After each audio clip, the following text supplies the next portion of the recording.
Welcome back to Shy's Big New Who Rewatch, where I rewatch every single episode of New Who, starting with Eccleston to celebrate the 21 years that it's been back on our screens.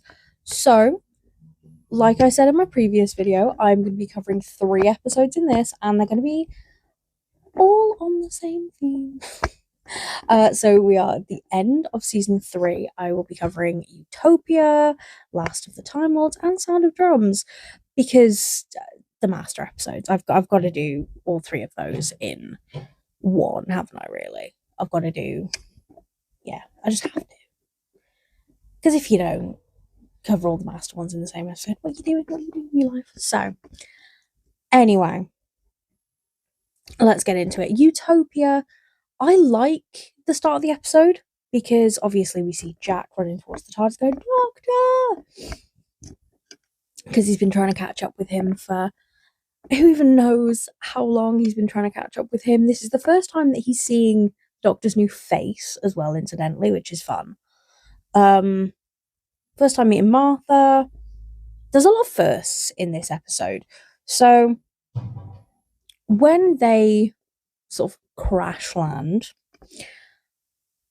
they meet this race of people who, like, let's be real, it looks like a hangout at Pigeon Park in like the mid 2000s. Really, it does. It's like, make them alternative but give them like very like sharp teeth, which, you know, a lot of body modded people probably would want to go for like the fangs and sharp teeth, which is, that's cool, that's on there. But yeah, so they are wanting to get at the Doctor. They're luckily saved, so it doesn't happen. But they then go and meet this bunch of people who are hoping to get to Utopia, and they've been told that they can using a ship made by Professor Yana, played by Derek Jacobi. I think having him in this episode as kind of like a bumbling professor who's like, oh, I'm a bit past my time, oh, is perfect. It's absolutely perfect. I also just really enjoy him as an actor, if I'm honest. So we meet him. We also meet my dear sweet Chantho. My dear sweet Chantho. Like, was I talking like Chantho for like a like full day afterwards? Yes, I was. Chan, yes, I was, though. Chantho deserved better. She really did. Martha also has a knack for being like, oh, go on, be naughty. Oh, yeah. Yeah. Like, you know, just do the thing. Just be a little bit bad once in a while. And I love that. I love that she likes to, you know, corrupt the aliens and old-timey folk.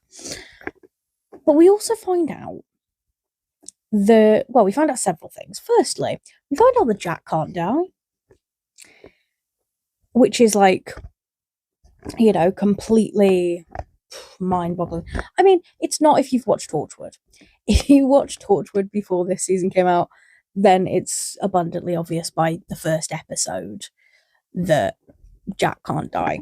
So Rose actually caused that to happen. We go into that a little bit. We go into the fact that the Doctor thinks he's an abomination. And it's like, bro, you're also having this chat with him while he's like covered in radiation. Like, what are you doing? Like, what are you doing, bro? But yeah, they managed to get everyone off to Utopia, but not before Professor Yana discovers who he really is. He notices that he has this little fob watch. Martha warns the Doctor. Also, one little gripe with this is the fact that Martha says to the Doctor in front of Jack, oh, he's got a fob watch, you know what the face of Bo said, you are not alone. All of that. So they mention the face of Bo in front of Jack.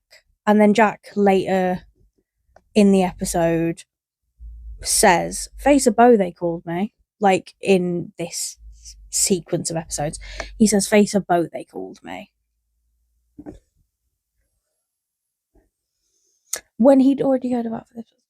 And he didn't say anything. He didn't say a damn thing. I think it was just kind of an oversight in the lines, but it just doesn't make sense to me. Anyway, we learn that Professor Yana is in fact the Master. We see him regenerate into John Simm. We then get my favorite iteration of the Master. He's just so silly. So we're going to be moving on to the technically Master two-parter now.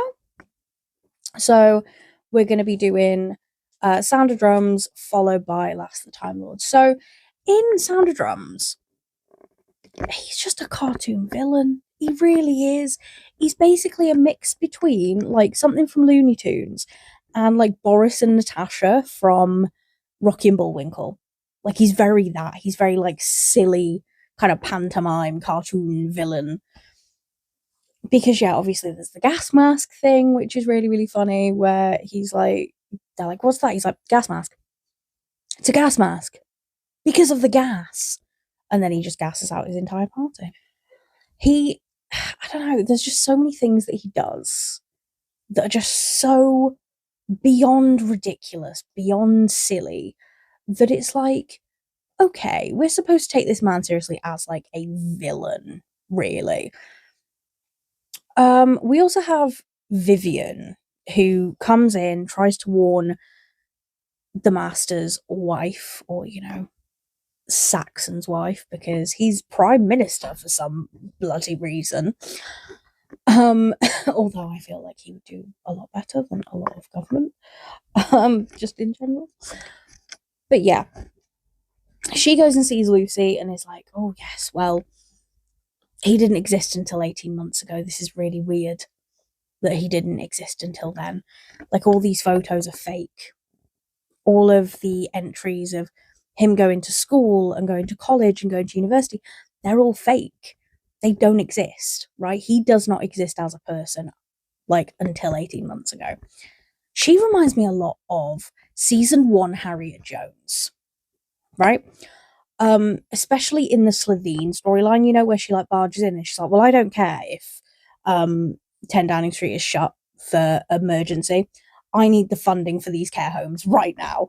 Like, she reminds me of her, like, in those moments. And then obviously, goodbye, Vivian. Thanks to the Toclophane.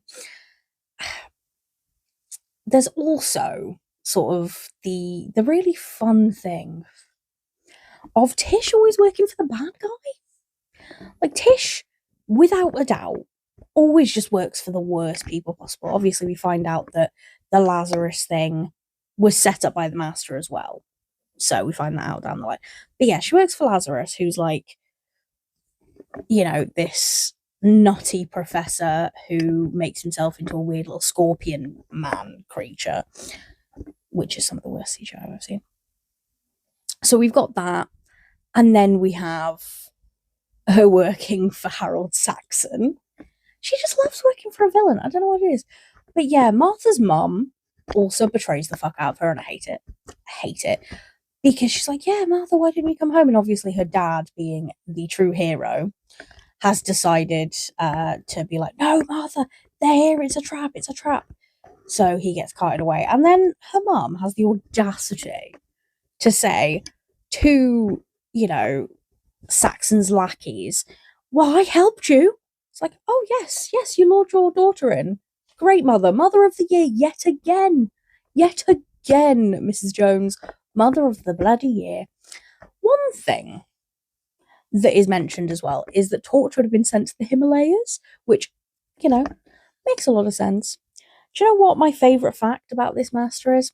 That he loves the Teletubbies. Like, so what we know about the Saxon Master is that he's killed multiple people. He is somewhat of a dictator. He's a silly little cartoon man. And he also loves the Teletubbies. Which, fair, you like what you like. I'm not gonna yuck someone else's yum.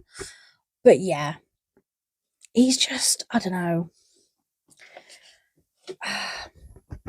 He's just a brilliant villain. He's a brilliant villain. The soundtrack of this and the next episode as well are very cool. Like, obviously, the sound of drums. We get Voodoo Child. We get I Can't Decide Whether You Should Live or Die in the next episode. And yeah, we then get a very, very old David Tennant, which I'll get into the kind of like throwing himself around bit in the next part. But yeah, that's a little bit jarring, kind of. So not only do we have obviously all of that going on, we then have the perception filter of it all, which I forgot to mention earlier because I know that it's earlier on in the episode that I'm talking about now. But when the doctor's like, oh, it's like when you really fancy someone and they don't know you exist. It's like, that's literally Martha's life. And I'm glad that Jack's like, you to her, because yeah, I just think that that's a brilliant little exchange. So we also have, oh, you public menace as well, which I really, really like. There's like a lot of things within it that just, I don't know, scratch my little tism brain in some really fun ways. Martha then just at the end of the episode fucks off. She fucks off with her key, with the perception filter. She just leaves them because of what the doctor says. The doctor says to leave them. But it's for very, very good reason. So the doctor is a little old man in a wheelchair being carried around by the master to just play games with him because the master's a sadist. He really is. He is wheeling him around singing, I can't decide whether you should live or die, which I will always associate that song with this episode. I can't hear it and not think of that episode. It's actually on several playlists on my Spotify. But yeah, it is an iconic song for an iconic scene. There's also the scene where he just like pushes the wheelchair and the doctor just like hits the wall. We also have Tom Milligan, played by a pre-Lucifer Tom Ellis in this, and I like it. I like seeing actors because that's what this era of Doctor Who was brilliant at. They were brilliant at having actors before they were like big. Like there's a lot of instances of it. I'll probably like do a tier list or something like that at some point. But yeah, I feel like Doctor Who at this point was very, very good at having like actors before they were famous, if that makes sense. So we have him, he's helping Martha, and they actually cut open a Toclophane and find that it's the little boy who Martha had spoken to in Utopia. It's the people from the Utopia episode. They've just been placed in these like little spherical things. It's also really, really cool. It's very gory. Like I love, it's very like grotesque. I quite like when effects are like that in Doctor Who. But yeah, so we see inside of that. Martha does eventually get captured, but not before she tells everybody to think of the word doctor all at the same time. And it's very much giving, I do believe in fairies, I do. But before that, the doctor is then aged even more, right? And because he's aged so much, he is then shrunk down to like his beak and very, very wrinkly. But obviously we see that his suit doesn't fit him anymore. So the master made him a little suit. That's one of my favourite details, the fact that the master would have had to make him a little suit. He had to make him little clothes that would fit so that he could put him in a cage and him not be like completely like buck ass naked. But yeah, you can see that Lucy is so tired of him. Lucy is just done. She's done with him. Martha's mum is tired. Tish is tired.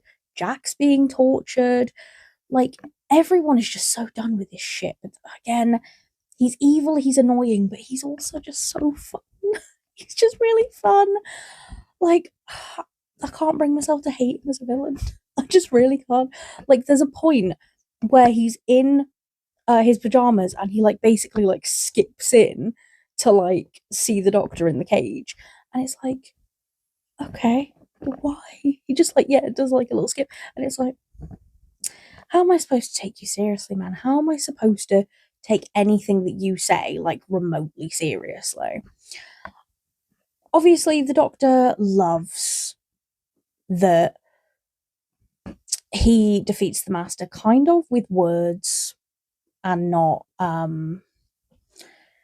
weapons, because that is very much like on brand for the doctor. But yeah, like the whole everyone saying doctor and thinking doctor at the same point is very much giving, I do believe in fairies, I do from Peter Pan. Specifically the 2003 version of Peter Pan, Or like the bit in the end of Halloween Town where they all like hold hands and they go and like use their magic to defeat Calabar. But yeah, the Master is just gonna be kept with the Doctor, and he doesn't like that. He's like, you're gonna keep me.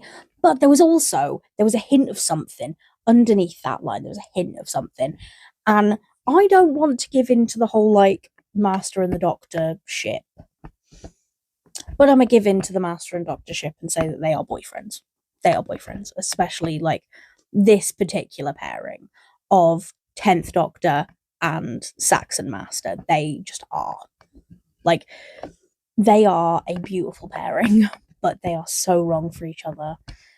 They're so right for each other. Anyway, but you see how much the Doctor cares about the Master. The fact that he's like, oh yeah, he, you know, looked into everything, and now he's mad.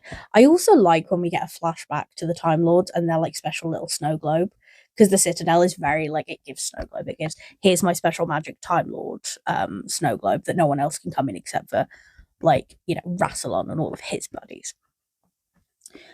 But yeah, he nearly gets shot. The Doctor stops that and he's like, no, he's going to live with me because he wants his friend slash lover slash enemy slash everything and more to be there with him. But unfortunately, Lucy shoots him and he ends up dying, sort of. He refuses to regenerate because he's a petty little bitch and he doesn't want the Doctor to be happy. He's like, come on, come on. Like, honestly, like, the sadness in Ten's heart from like, come on, just regenerate, please, just regenerate. And he's like literally begging him to regenerate. So the Master has all the power here. He has all of the power and he loves it. He gets off on it. He loves the Doctor just, yeah, having to cry over him. He absolutely loves it. And I can't say that I blame him, to be honest. So yeah, we then have the end of the Master, also we think. The end of Jack's time in the TARDIS this time around. The end of Martha, because she decides that it's too dangerous for her to be around the Doctor. It's too dangerous for her, it's too dangerous for her family. But then she goes to work at uni 4 episodes later, so... But anyway, I do short versions of this on my TikTok. I talk about all other things, spooky, nerdy, musical theatre, just anything and everything that you can think of. So if there's a video you want to see, just let me know.